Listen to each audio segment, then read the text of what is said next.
household debt, which is about 78% of GDP, which is actually in dangerous zone. If you ask me, it's in dangerous zone.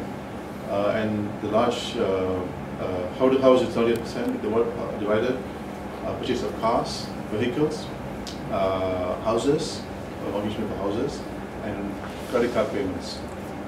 So that's 78%. Now, this actually tells you that either our salaries are low, or our expenditures are over our habits, expenditure habits cannot be controlled or excessive. So this is a call that you have to make. But government debt is at this time I think 53.3 or 4% of GDP. And of course, if GDP expands, then it's okay, it's not so bad. But when it begins to contract, then 50% becomes quite high. So we're looking at both government debt as well as household debt, which are, in my view, critical already. The government says only when it reaches 55, it is critical.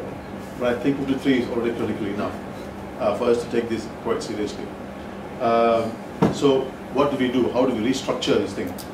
Now, this is not an easy, simple question to answer, and that is because it has got a lot to do with the way we look at our budget, federal budget, the way it's organized, the way our incomes are also organized, and also the price levels in the country. Like for example, you take Klang, you take Ambang Botanic.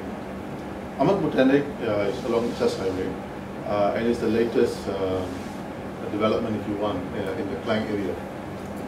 Now, when it was initially sold, it was, I think, something like 300,000.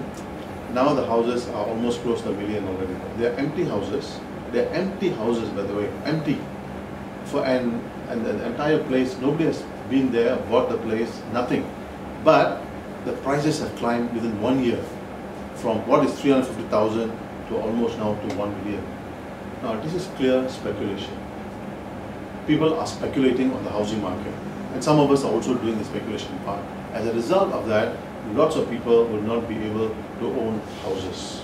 So if you want to settle the issue of that, you have to look at a house owning democracy in one. Because right now lots of houses are being built, but it's empty.